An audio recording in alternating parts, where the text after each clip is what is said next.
He was just a single dad trying to reach the hospital in time for his daughter until a scream in the dark forced him to choose between his own child and a stranger in danger. He had no idea that one split-second decision would rewrite the rest of his life. If you believe in the quiet power of kindness and the unexpected turns that life can take, stay with us. And before we begin, don't forget to subscribe to the channel. Your support helps us share more stories that heal, uplift, and inspire.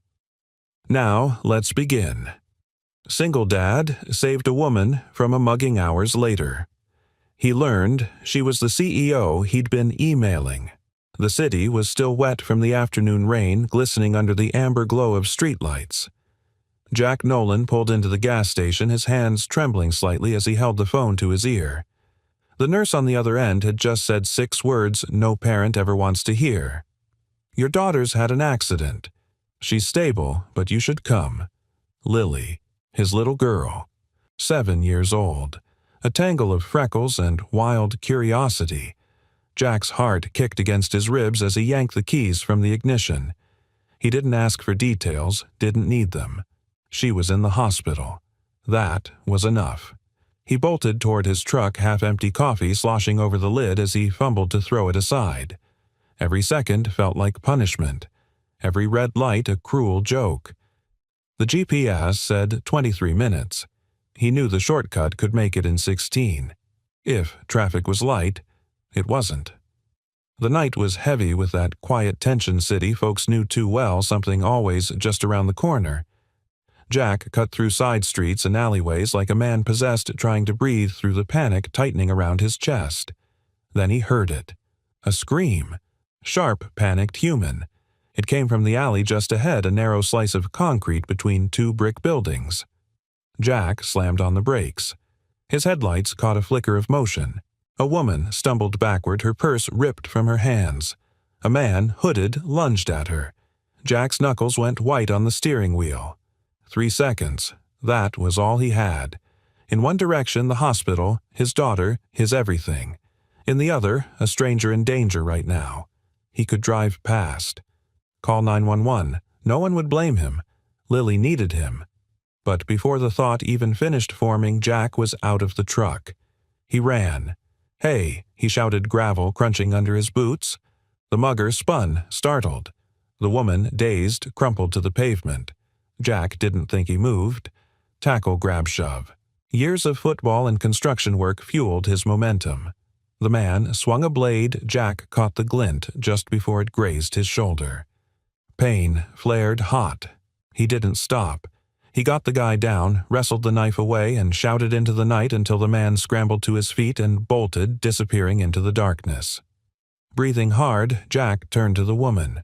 She was shaking, but conscious, cradling her wrist. "You okay?" he asked, crouching beside her. She nodded, mutely, eyes wide. Elegant, late 30s, maybe wearing a soaked trench coat and heels that had no business in a neighborhood like this. There was something sharp in her features, refined. But now she looked stunned, vulnerable. I didn't see him," she said, voice raw. "He came out of nowhere."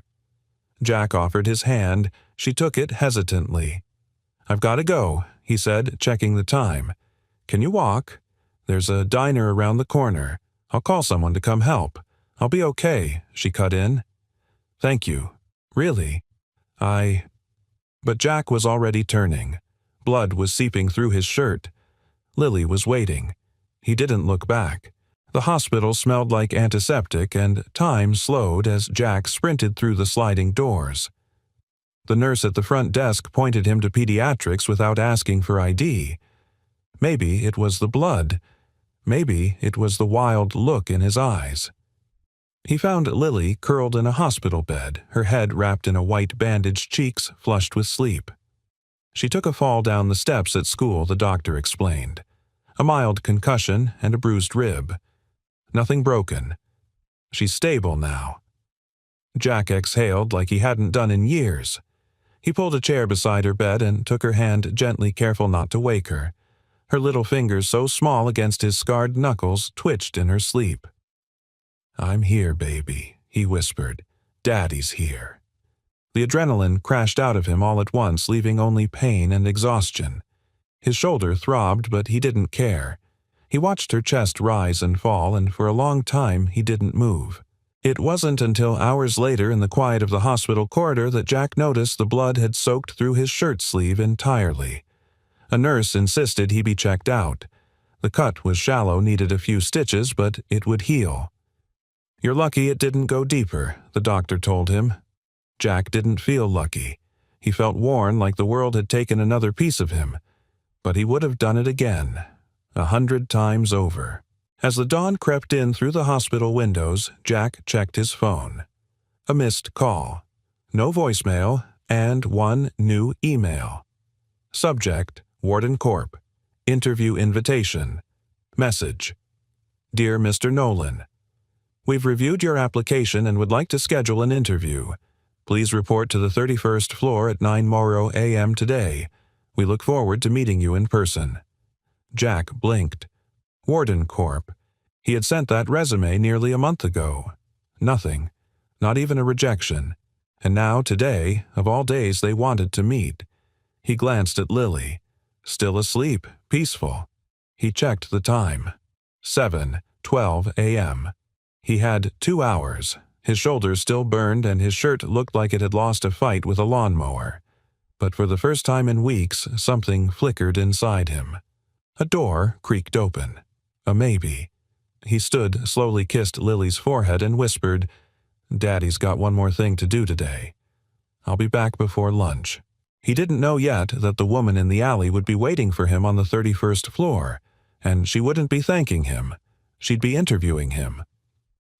Jack stood in front of the towering glass building, his reflection a contrast to the polished marble behind it. His button-down shirt, freshly laundered in a rush, clung uncomfortably to the fresh stitches beneath it. The pain in his shoulder pulsed gently with each breath, a reminder of the choice he'd made the night before. He didn't regret it, but he did wish he had a better jacket.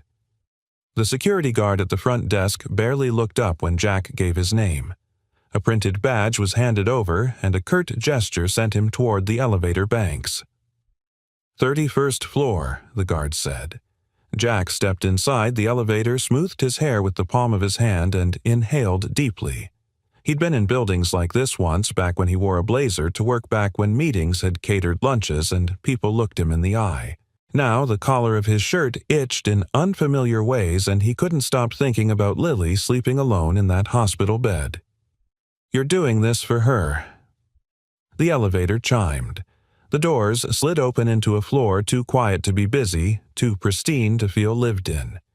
He stepped out his boots, making soft thuds on the carpet.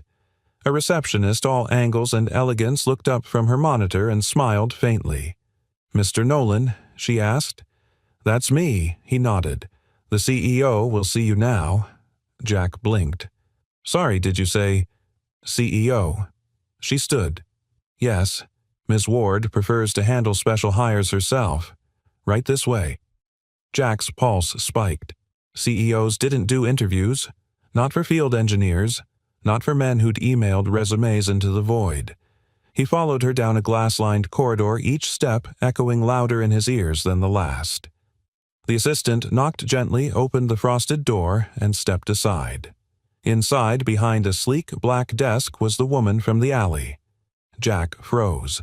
She was dressed differently, power in every line of her navy suit, her dark hair pulled back sharp against the pale backdrop.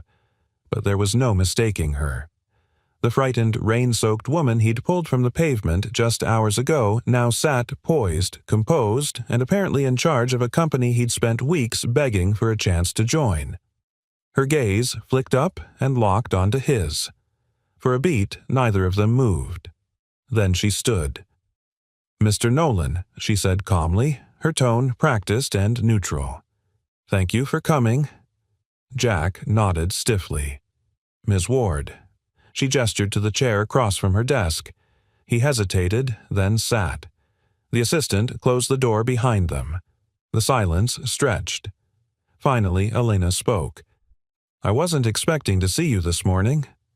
Likewise, Jack set his voice lower than usual. She didn't apologize, didn't smile, just studied him as though he were a riddle she hadn't figured out yet. "You're the same man who submitted designs for our Southside initiative last month?" she asked. "Yes," Jack replied. "I sent a proposal for a cost-effective plumbing system using salvaged components. Never heard back." Elena clicked her mouse. "I reviewed it this morning. It's unconventional. Creative. Too creative perhaps for our procurement team. But I saw potential." He nodded, unsure what to say. "Your resume shows you used to run your own engineering firm." "I did, before. Everything changed." Another pause. "I'm sorry," she said finally, and there was the first hint of something real in her voice. "About what happened last night. I didn't get the chance to thank you." "I didn't do it for thanks," Jack said evenly. "I heard someone in trouble. You were on your way to the hospital." "Yes." Elena's lips pressed together. She looked down for a moment as if to compose herself, then said, "How's your daughter?" The question caught him off guard. "She's okay. She hit her head. Just a concussion." "She's lucky," Elena murmured. Jack leaned forward slightly. "Why am I here?" Her eyes flicked back to his. "Because I want to offer you a job." Silence. "You don't know anything about me," he said. "I know enough," she replied. "I know that most people in the city would have kept driving last night. I know that your designs show not only technical skill, but compassion. Every element is built around access, affordability, community impact. I know you've been trying to get back on your feet and that you've done it without cutting corners." She stood and walked to the window behind her.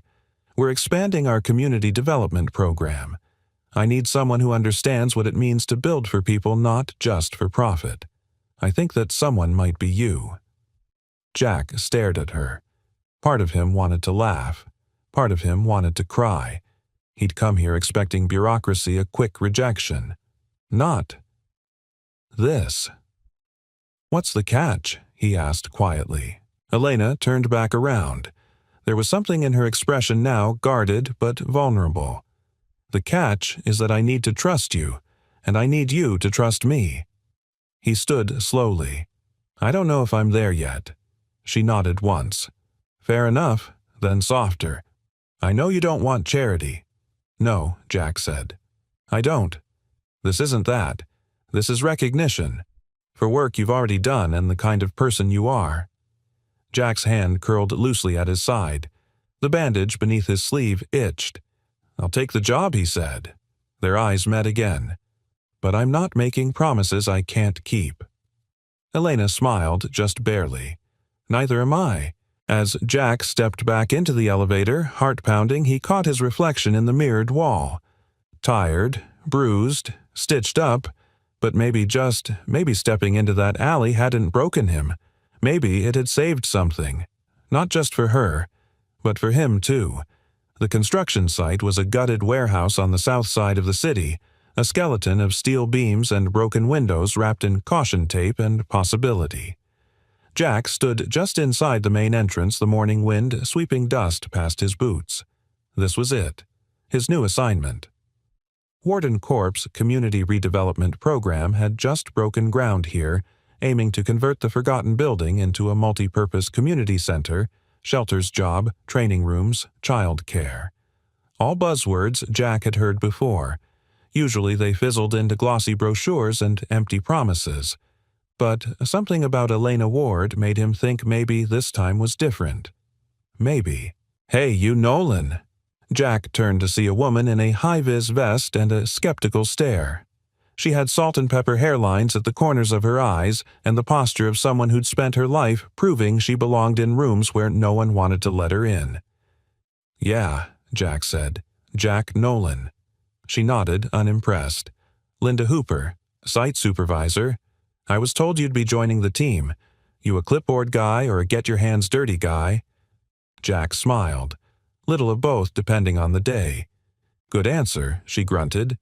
"Grab a helmet. We're behind schedule and the architect's drawings are, let's say, optimistic." As she turned, Jack caught a faint smile on her face. By noon, his shirt was damp, his shoulder aching under the bandage and his palms dusted with grit. And yet for the first time in years, Jack felt good. Useful. He adjusted the layout of a plumbing system that had been over-engineered on paper using salvaged copper pipe from an old HVAC system he found on site. Linda watched with narrowed eyes, then gave a curt nod of approval. "You're efficient," she said, leaning against a steel beam. "I've had practice. I used to run my own firm." She raised an eyebrow. "Used to long story." Linda didn't push. She simply handed him a bottle of water and walked off to yell at the electrician for coiling conduit like spaghetti. Jack looked around the half-demolished space. No walls yet. Just the shape of something better.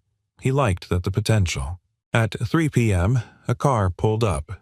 Sleek, black, out of place. Elena stepped out.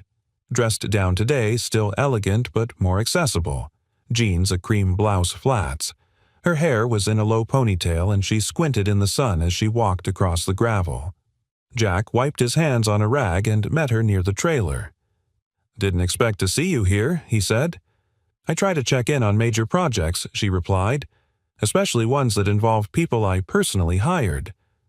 He nodded, guarded but polite. "How's the shoulder?" she asked. "Healing." Slowly. They stood in silence a beat too long, the wind tossing a piece of paper across the lot. "You redesigned part of the plumbing?" she asked. Jack gestured toward the blueprints pinned on a corkboard.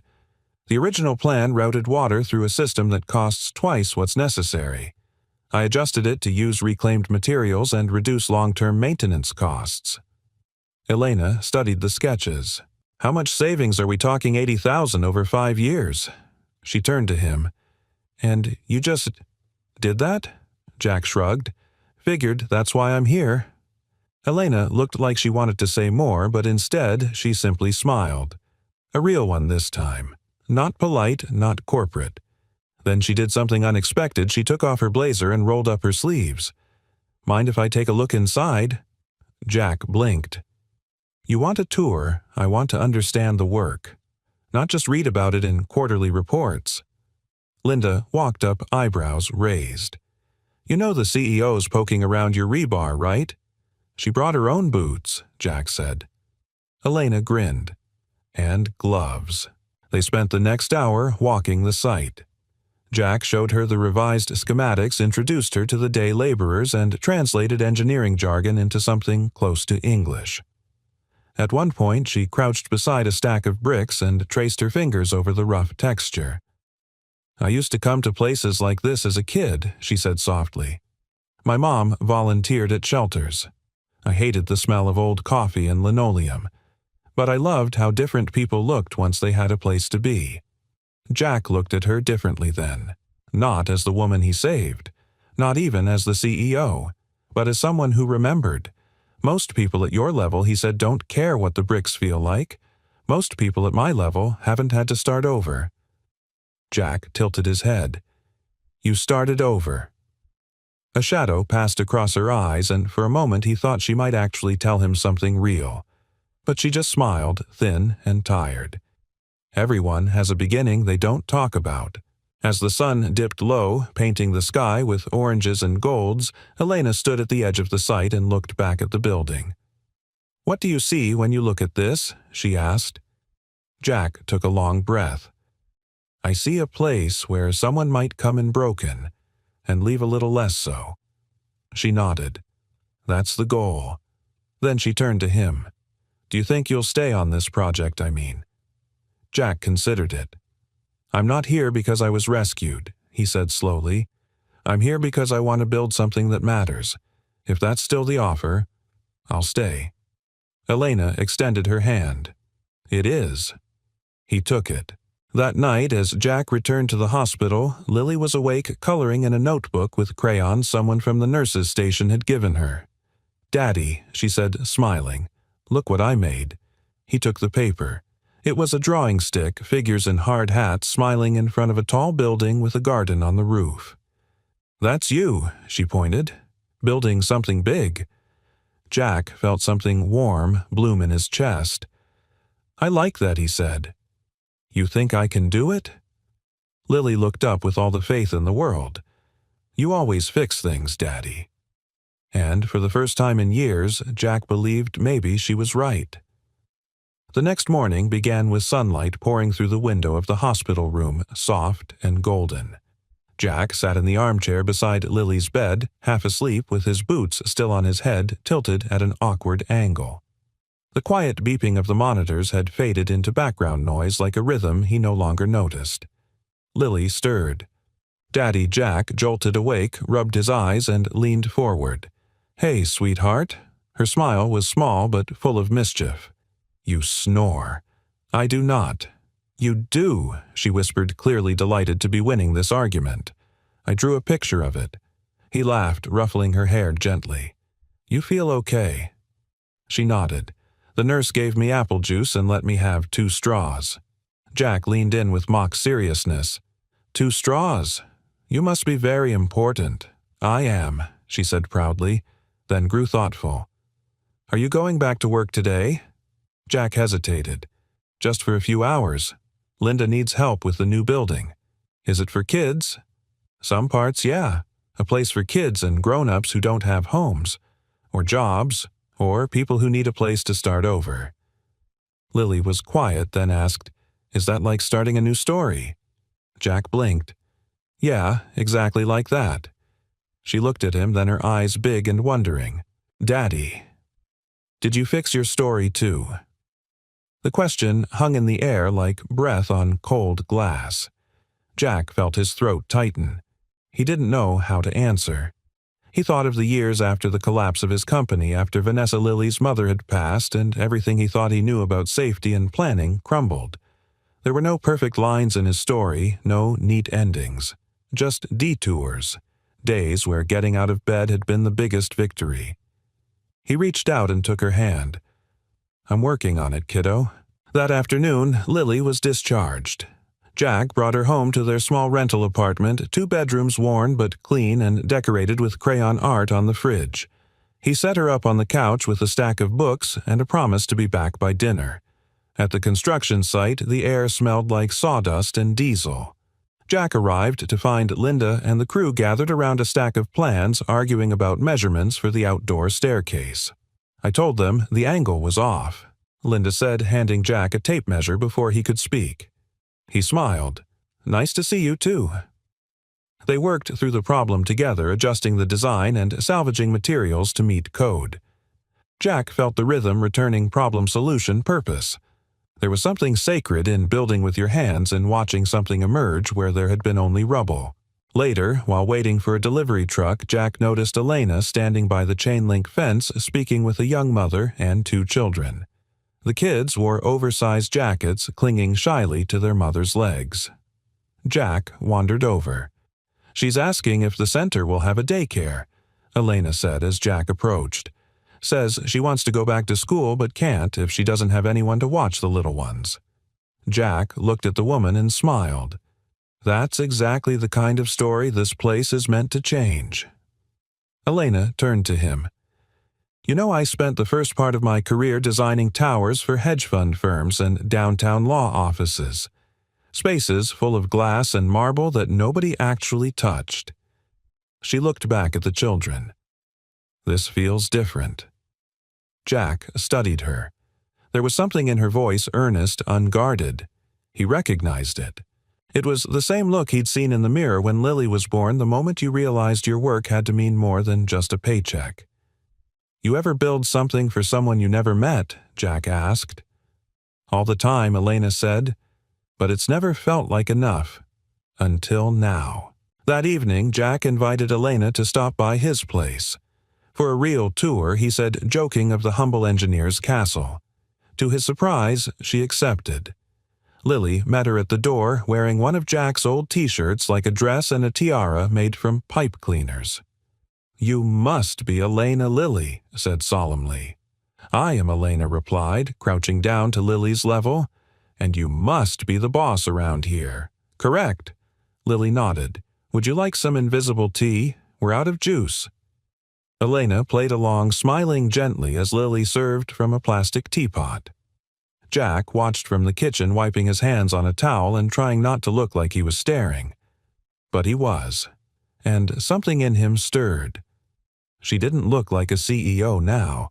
She looked like someone trying to remember what being human felt like. After Lily fell asleep, they sat on the balcony the night quiet except for distant city sounds. "She asked me this morning if I'd fixed my story," Jack said. Elena looked over. "What did you say?" I told her. "I'm still working on it." She nodded, silent for a while.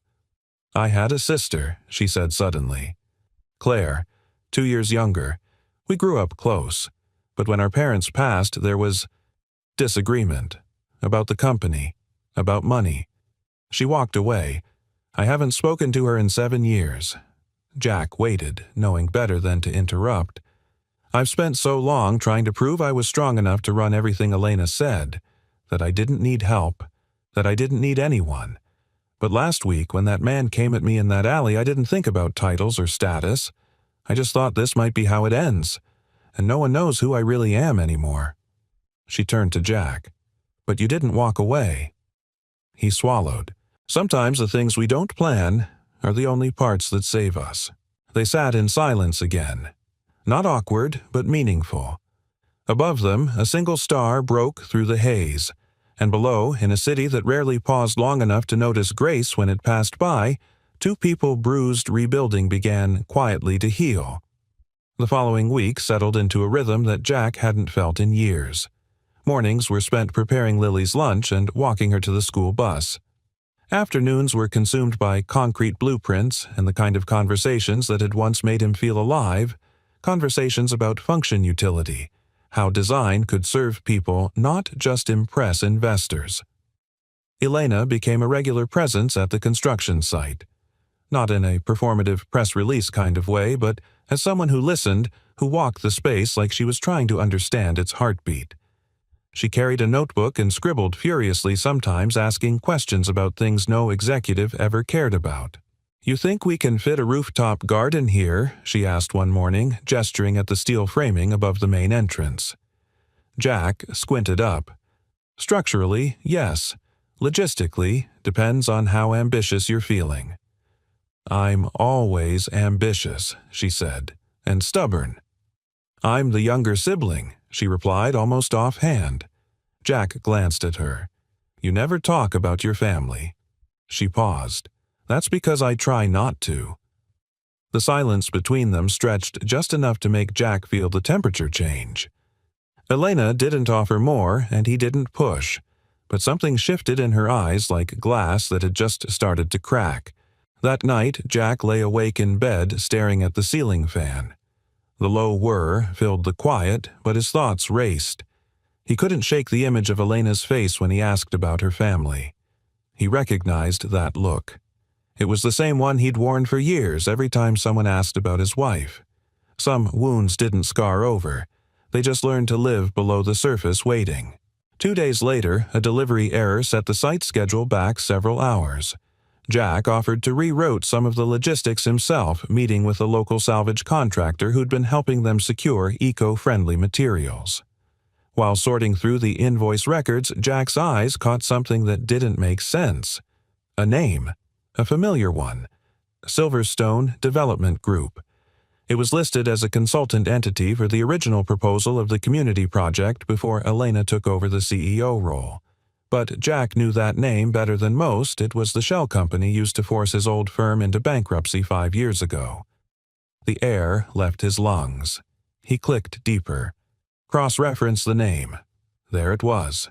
Silverstone was majority-owned by Warden Corp at the time, and not just that the board of directors included someone with a name Jack hadn't seen in years.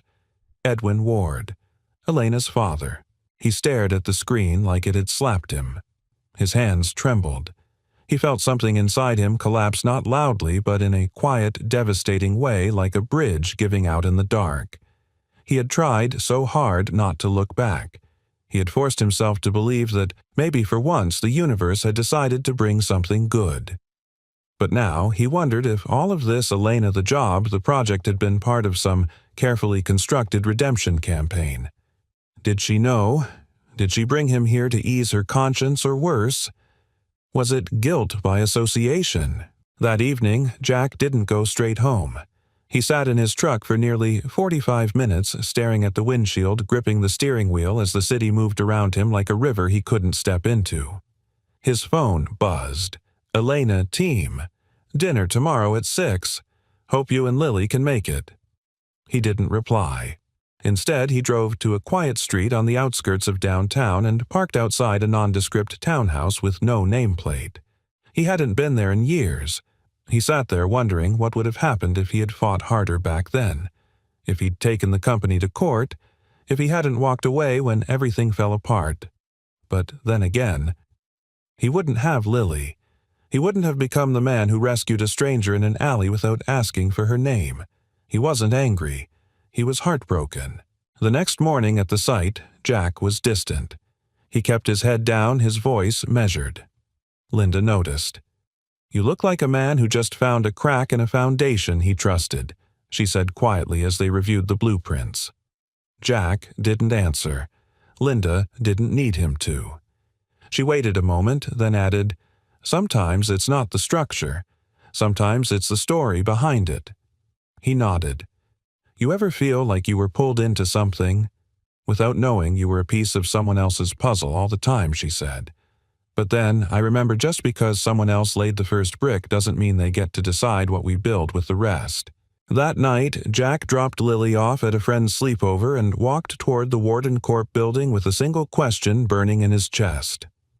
Elena met him at the rooftop terrace, the same place she'd proposed the idea of a rooftop garden.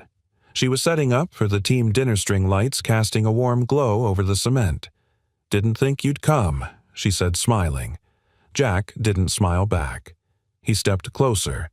His voice was calm, but beneath it, thunder. "You knew about Silverstone." Her smile faded. She froze. "Elena, did you know?" She looked down. "Yes," she whispered. The silence that followed was suffocating. "You knew what your family did to me," Jack said slowly, every word a weight. "I didn't know when you saved me," she said. "I swear. I didn't know until I saw your name in the interview schedule. Then I checked the files. I found the contracts. My father. He made those decisions. I was just the daughter learning the business, watching from behind a glass wall. I didn't know how to fix it. I didn't know how to tell you. You let me walk back into this building, work on this project. You sat at my table. You spoke to my daughter. I didn't do it out of pity," she said, her voice cracking. "I did it because I saw who you are, and I knew you deserved more than the lies my family built this company on." Jack turned away. The city stretched out below them, so many lights, so many stories. "I can't be part of something that started like that," he said. "Even if it's better now." Elena's voice was a whisper. "You already are."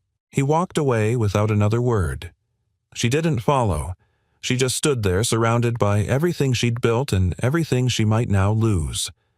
The air between them stayed quiet for 3 days. Jack didn't return to the site.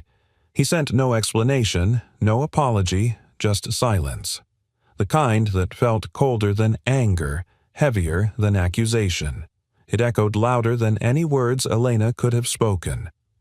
Each morning, she stood by the window of her office looking out over the skyline, expecting to see him among the workers below. Each afternoon, she checked her inbox, half hoping for a message, half dreading it. There was nothing. It was strange how quickly the absence of someone could take up more space than their presence ever had. Jack spent those days working on his truck. Not because it needed repairs, at least not urgently, but because the process of taking something apart and putting it back together gave him clarity. Unlike people machines, made sense. They broke in visible places. They told you when something was wrong. And they didn't lie? He barely spoke even to Lily, except to assure her he was okay. She didn't press. She just climbed into his lap one evening while he sat under the hood, hugged him without a word, and rested her head on his chest. "Are you fixing something again, Daddy?" she murmured. He swallowed hard. Trying to. On the 4th day, Linda showed up at Jack's apartment. She didn't call ahead, just knocked twice, then waited. When Jack opened the door, she was holding a brown paper bag that smelled like greasy Chinese takeout and a look that said she wasn't leaving without being heard. "I didn't come to fix you," she said bluntly.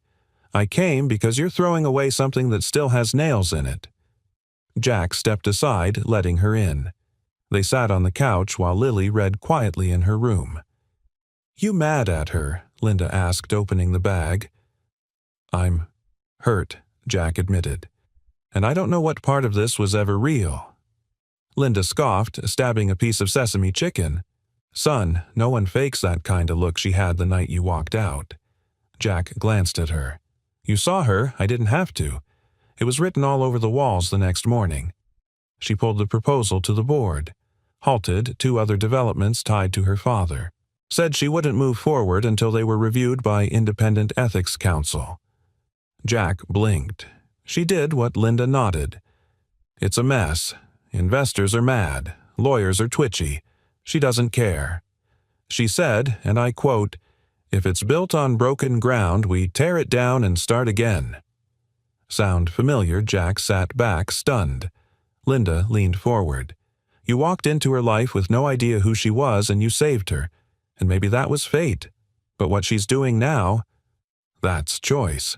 That's her stepping into the mess and trying to be better. Isn't that what you've been doing for the last 5 years?" He didn't answer. Linda set down the takeout and stood. "You don't have to forgive her. But don't you dare pretend she hasn't earned your respect." That night, Jack stood outside Lily's bedroom door, listening to her soft breathing. She had drawn something new on the fridge, a picture of him holding hands with a woman in a blue dress beside a big building with hearts on the roof. Underneath it, in crayon-scrawled letters, "My daddy builds things. So does she." His throat tightened. He didn't sleep much. The next morning, Elena arrived at Warden Corp before sunrise. She hadn't slept either. She walked through the main floor past assistants who avoided her gaze, past directors who whispered behind closed doors. The ripple effects of her decision were everywhere: dropped deals, paused, partnerships, pending investigations. But her conscience was quieter than it had ever been. She stepped onto the 31st floor and opened the blinds in her office. The sky outside was a soft, expectant gray. Then she turned to find Jack standing at her doorway. No knock, just him.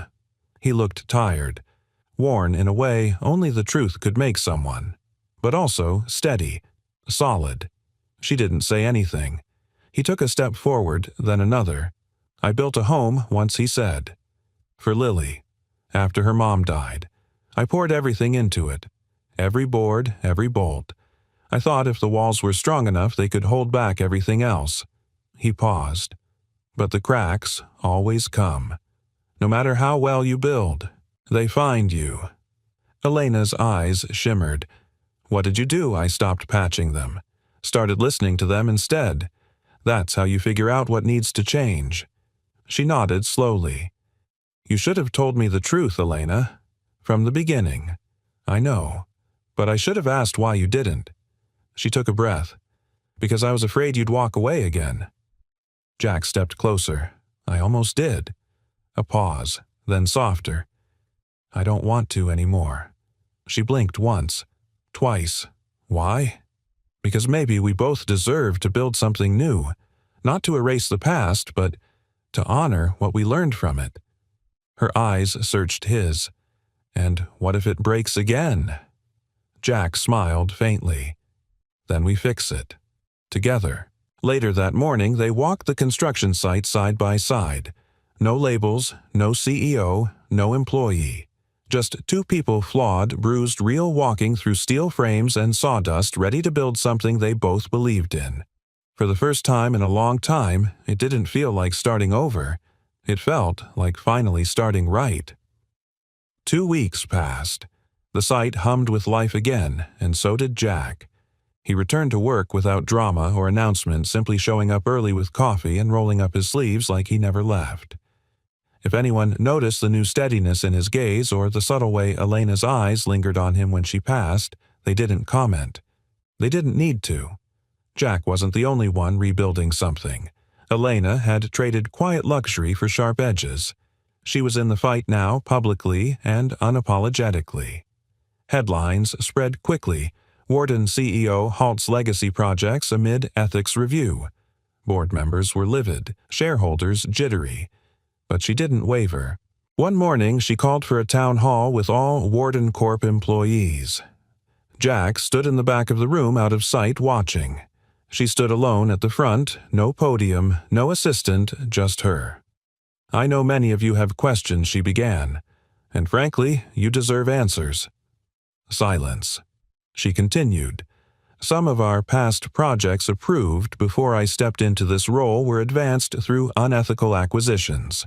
Some of them impacted small businesses, families, communities. And we were complicit." She looked up, her voice unwavering. "I can't undo what was done, but I can decide what kind of company we become now." Jack watched the room shift. Doubt, surprise, and then something harder to name, respect. That night he found her alone in the parking lot leaning against her car. The sky was still pink with the last edge of sunset. "I saw the live stream," he said. She didn't look surprised. "Did I sound completely insane?" "You sounded like someone telling the truth in a room full of people used to hearing something else." She smiled, tired but proud. "I didn't realize how heavy it would feel, until I let it go." Jack nodded. "It shows. In a good way." They stood there a while. Then she turned to him softly. "Jack, there's something else I haven't told you." He studied her. "Go on." She swallowed. "I reached out to my sister. That stopped him." "Elena." "I didn't do it for closure. I did it because watching you with Lily reminded me that walking away doesn't make the hurt go away. It just makes it lonelier." She took a breath. She hasn't replied. "But I'll wait, like someone once waited for me." Jack didn't speak for a moment. "Then, you becoming the woman you needed back then." She nodded, and this time her eyes shimmered with something gentler. "Maybe I'm also becoming the woman someone else might need now." The next day, Elena arrived at the site with a small gift for Lily, a sketchbook with a sunflower embossed on the front, wrapped in twine. Jack raised an eyebrow as she handed it over. "What's this?" he asked. Elena smiled. "A little thank you. Your daughter sees more than most people twice her age. She reminds me what this project is actually about." Jack read the inscription inside, "For Lily." Every time someone tells you stories can't be rewritten, pick up a pencil and prove them wrong. Elena. Later that week, Elena met with the Warden Board of Directors. They expected compromise. They got revolution. She proposed dissolving several long-standing holding companies, including Silverstone Development Group. She offered a new corporate charter with transparency and community oversight embedded in its foundation. "I won't run a company that buries its mistakes beneath glass towers," she said. When one board member accused her of self-sabotage, she replied, "No. I'm rebuilding, from the ground up, like we should have done years ago." Jack didn't attend the meeting, but he waited outside the boardroom pacing like a father during a delivery. When Elena emerged, her expression was unreadable. "Well?" he asked. She exhaled. "We lost 3 board members." And she smiled. "We gained something better." That weekend, Jack invited Elena and a few of the construction crew to his apartment for dinner. It wasn't much: folding chairs, paper plates, and a crock-pot of chili, but it felt like celebration. Lily played DJ from the couch, blasting old Motown hits that made Linda dance reluctantly until everyone joined in. Jack couldn't remember the last time he saw Elena laugh so freely, head tilted back, eyes bright. At one point, Lily tugged Elena's hand and pulled her into her room. "Want to see something?" the little girl asked. Elena nodded. Lily pulled out the sketchbook, flipped through pages of buildings with hearts for windows, bridges made of stars, and stick figures holding hands. "This one's you," Lily said, pointing. "You're helping Daddy fix things." Elena's throat tightened. "Is that what you think I'm doing?" Lily tilted her head. "Aren't you?" Elena sat down beside her, brushing a curl from her forehead. "I'm trying," she said softly. "Sometimes it takes longer than we think." Lily grinned. "That's okay. Daddy says the best things take time." That night, when everyone had gone and Lily had fallen asleep, Jack walked Elena out to her car. They stood under the porch light, the air cool with spring. "You didn't have to do all this," he said quietly. "The board, your father's legacy. It's a lot." "I did," she replied, "because I needed to stop pretending that healing could happen without confrontation." She looked at him, eyes searching. "And you. You make me want to be better. Not for show, not for the company. For me." Jack took her hand. He didn't say anything at first. He didn't need to. Then gently, "You're already getting there." As she drove away that night, Jack stood on the porch a long while. He wasn't sure what tomorrow would bring, but for the first time in a long time, he didn't dread it. He welcomed it. Because sometimes the bravest thing you can do isn't walk away. It's choosing to stay and help someone else find the strength to stay too. By early June, the south side of the city looked different. Steel beams had turned into support walls. The hollow warehouse that once echoed with silence now thrummed with the energy of progress. There were sounds of drills' boots on gravel and voices shouting measurements over the roar of power tools. But more than anything, there was hope, the kind that settled into the space like sunlight through scaffolding. Jack stood near the entrance, hands on his hips, eyes squinting in the morning glare. He wasn't checking the load-bearing trusses this time. He was watching people. Young apprentices, some barely out of high school. Older men retraining after layoffs. Single mothers hired through a new community employment program. They all moved with purpose, like the building was somehow theirs too. "You see that," Linda said, stepping up beside him. "What?" She gestured toward a small team hoisting drywall onto the third floor. 2 months ago, half of them didn't know which end of a hammer to hold. Now look at 'em. Jack grinned. "What changed? You did." He turned to her, surprised. Linda shrugged. "You walked into a broken blueprint and started fixing it before anyone asked. That kind of thing spreads." Jack looked back at the site. She was right, but he wasn't sure it was just him. It was Elena, too. It was everyone who had decided not to wait for permission to do the right thing. People didn't talk much about what had happened behind the scenes at Wardencorp, but the ripple effects were showing. The company's name, once known for luxury developments, was now being whispered in the same breath as community outreach and transparent reform. It wasn't perfect, but it was changing. And change, Jack had learned, never started with policies. It started with people who didn't walk away. Later that afternoon, he found Elena in the main hallway, crouched down beside a young volunteer who was holding blueprints upside down and looking thoroughly defeated. "Let me guess," Jack said, approaching. "You told him architecture was just like Legos." Elena glanced up and smiled. "He's 12. I had to meet him halfway." The boy grinned sheepishly and scurried off, a little more confident now. Jack handed Elena a bottle of water. "You've got a way with people. I'm just trying not to mess it up." Jack tilted his head. "You know, that's what makes it work, right? You're not pretending to have it all figured out." She stood slowly. "I used to think leadership was about being the smartest voice in the room.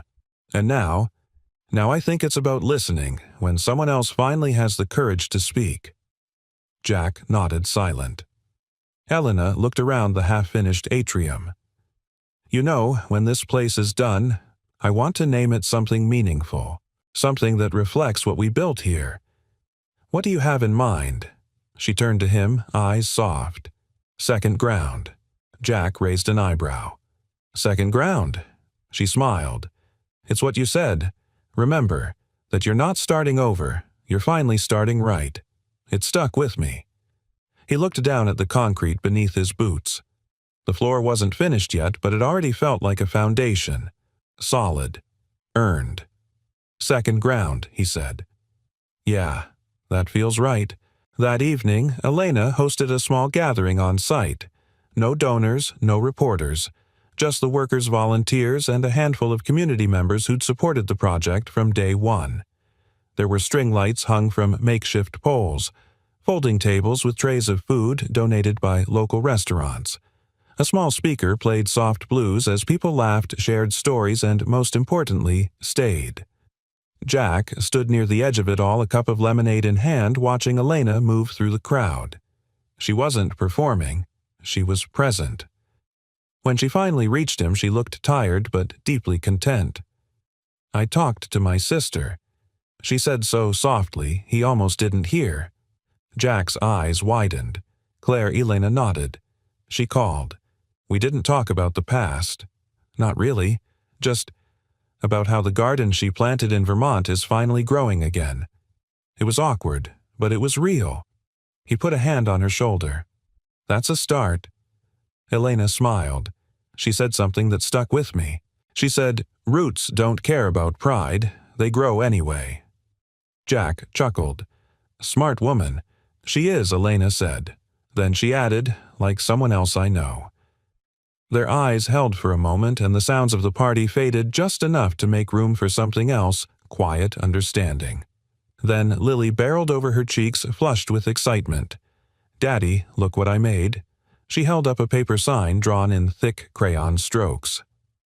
"Welcome to Second Ground, where good people start again." Jack knelt beside her.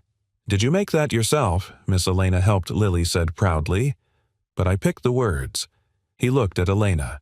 She looked back, and neither of them had anything clever to say, because some moments didn't need words. Some moments just needed to be felt. After the party ended, Jack and Elena stood side by side beneath the last string of lights watching the crew clean up. "You think this place will really help people?" she asked. Jack thought of Lily, of Linda, of the kid with the upside-down blueprint, of himself. "I think," he said slowly, "this place will remind people that broken doesn't mean finished, that a scar doesn't mean the story's over." Elena turned to him. "And us." He met her gaze. "We're not broken, just unfinished." She smiled. Not a business smile. Not a brave one. A real one. "I can live with that," she whispered. Jack took her hand right there under the lights and held it, not like a promise, not like a conclusion, but like the beginning of something that didn't need to rush to be real, something that had been tested and chosen and earned. The official ribbon cutting was still a week away, but the building already breathed with life. Jack could feel it in the walls, in the echoes of laughter in the open atrium, the scent of fresh paint, the way footsteps fell just a little lighter now. Second Ground was no longer a construction site. It was becoming a promise. That morning, Jack walked the halls alone before the crews arrived. He passed the community kitchen where volunteers would soon prep meals for families in transition. The job training center, where rows of refurbished computers hummed quietly. The playroom, where Lily's drawings already lined the wall, a kaleidoscope of hope sketched in crayon. He paused at the roof access stairwell. Sunlight filtered down through the windows. The rooftop garden. Elena's idea. His hands ran along the steel railing as he climbed. When he stepped onto the roof, the city opened up in every direction. Morning haze drifting over brick and glass, the hum of traffic just distant enough to feel like background music. Raised garden beds were already in place, filled with soil and seedlings, basil, lettuce, lavender. A row of sunflowers leaned into the light, still small, still waiting. Jack knelt, running a hand through the earth. "Thought I might find you here." He turned. Elena stood in the doorway, coffee in one hand, a folder tucked under her arm. Her hair was windblown, her heels replaced by boots. She looked less like a CEO and more like someone who belonged exactly here. "I needed a moment," he said. She crossed to him and handed him the coffee. "Couldn't sleep?" she asked. He shook his head. "I was thinking about what comes next." Elena raised an eyebrow. "You're not done building." Jack smiled faintly. Not even close. They stood in silence for a while, watching the morning take shape. Then she said, "The city council approved our grant extension." Jack looked at her surprised. "We're expanding," she added. 3 more community centers across the state modeled after this one. He exhaled slowly. You're serious? As a second chance, she said. He let out a low whistle. That's a lot of work. She nodded. That's why I came to ask you something. Jack glanced sideways. You offering me a raise? Elena laughed. More like a mission. She opened the folder and pulled out a proposal. His name was on the top. Director of Community Infrastructure, she said. Leading the design training the next generation, building something that lasts. Something that matters. Jack stared at the paper. I don't need an answer today, she said gently.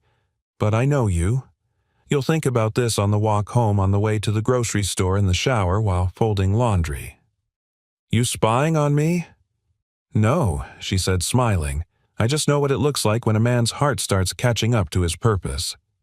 Jack set the folder down carefully on a planter ledge. I never thought I'd get back here, he admitted. Backward to a place where the world wants what I have to offer. Elena's voice softened. Jack, the world always wanted it. You just needed someone to say yes out loud. That evening, Jack picked Lily up from her after-school art club.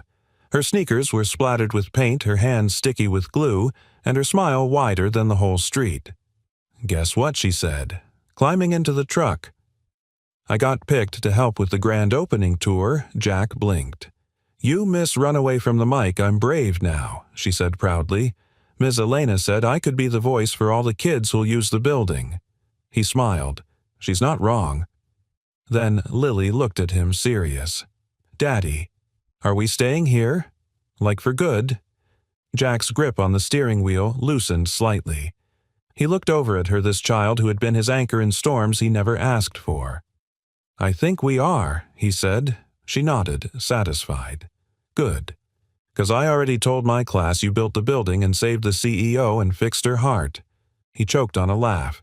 That's one way to put it. When they got home, Jack pulled out the folder from his jacket pocket. He laid it on the kitchen table and stared at it. It didn't feel like a contract.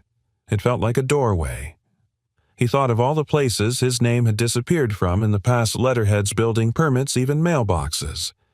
Now, here it was again. Not by accident, by choice.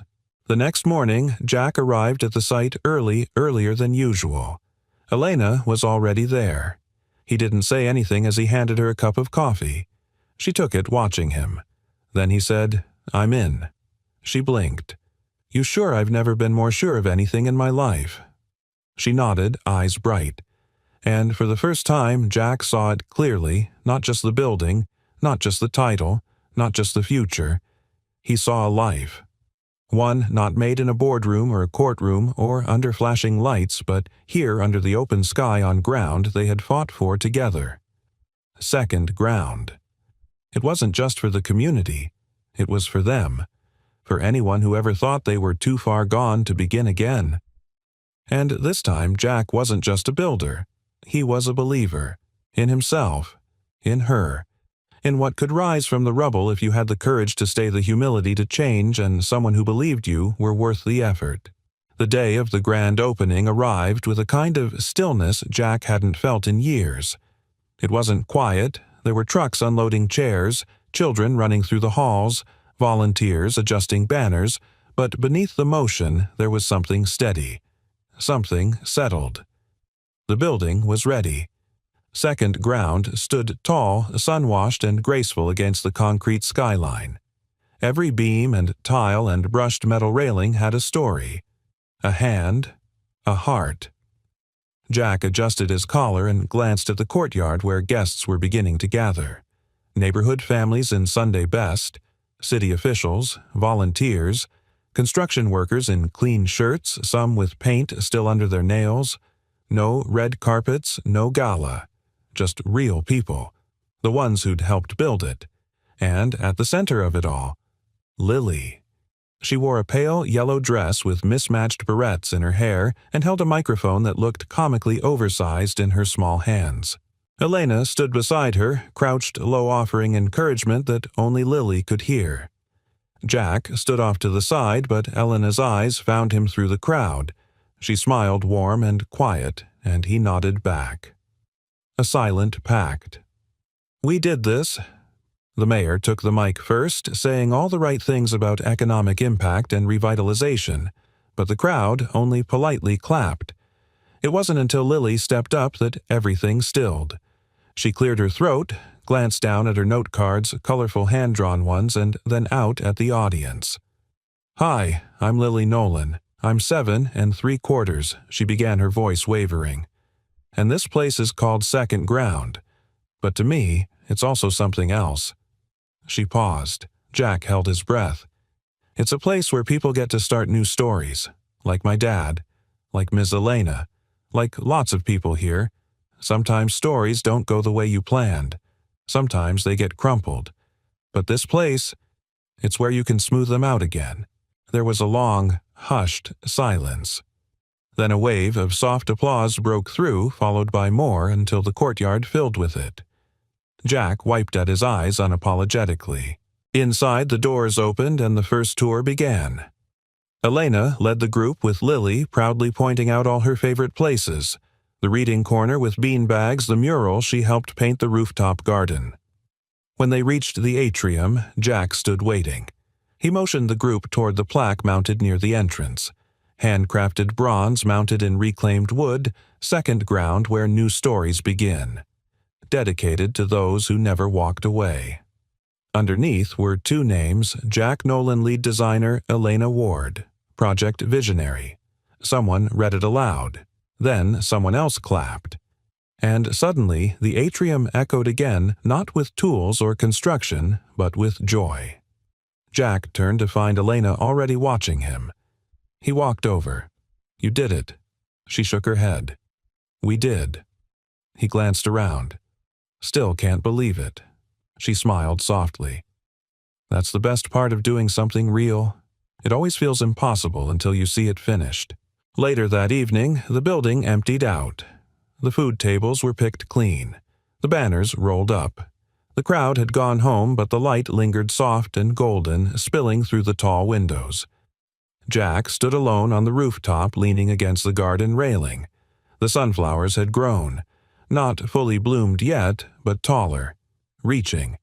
Footsteps approached behind him. He didn't turn. "You always this reflective after ribbon-cutting?" Elena asked, her voice like music against the hush. He chuckled. "Only the ones that feel like home." She stepped beside him. "It really does feel like that, doesn't it?" Jack nodded. They stood quietly for a while, the city laid out in shadowed blue below them, the sky brushing pink and silver overhead. Then Elena said, "I've been thinking." "Dangerous," he teased. She elbowed him lightly. "I've been thinking. This doesn't have to be the end of anything." Jack turned to her, really looking. "You're not talking about the building." "No," she said barely above a whisper. "I'm talking about us." A long pause. She stepped closer, close enough for the space between them to feel like something sacred. "I don't know what it's supposed to look like, and I'm still figuring out how to be the kind of woman who doesn't run when things get hard." Jack's voice was steady. "Then we learn it together." Her eyes shimmered. "You sure I'm sure?" He reached out, took her hand gently in his. And for the first time, it didn't feel like 2 broken people trying to fill silence. It felt like 2 whole people building something with intention, something earned, something resilient. As they walked back down the stairwell, lights flickering on as the evening deepened, Jack thought of the life he'd left behind, the one that had collapsed in silence, grief and shame. And he thought of this one. New, imperfect, radiantly real. He glanced sideways at Elena. She looked ahead, eyes bright like she saw something more than blueprints and headlines in their future. He smiled. Second Ground. He finally understood. It wasn't just a place. It was a choice. To stay, to grow, to believe. And this time he wasn't walking away. The first autumn breeze swept through the city like a quiet benediction, rustling golden leaves across the front steps of Second Ground. The building stood warm against the soft chill glowing from within. Children's voices echoed in the atrium, the scent of baking bread drifted from the communal kitchen, and somewhere on the third floor a group of veterans gathered for their weekly carpentry class, fixing old chairs and, in a way, fixing themselves too. It had been 4 months since the grand opening. 4 months since the city witnessed what a second chance could look like when it was built with purpose, with care, with love. Jack stood by the rooftop garden, hands in his jacket pockets, watching the sunflowers sway in the wind. They'd bloomed late this year, tall and stubborn and brilliant, just like this place, just like the people who built it. He heard soft footsteps behind him and didn't need to turn. Elena stepped beside him, scarf tucked beneath her coat, cheeks pink from the cold.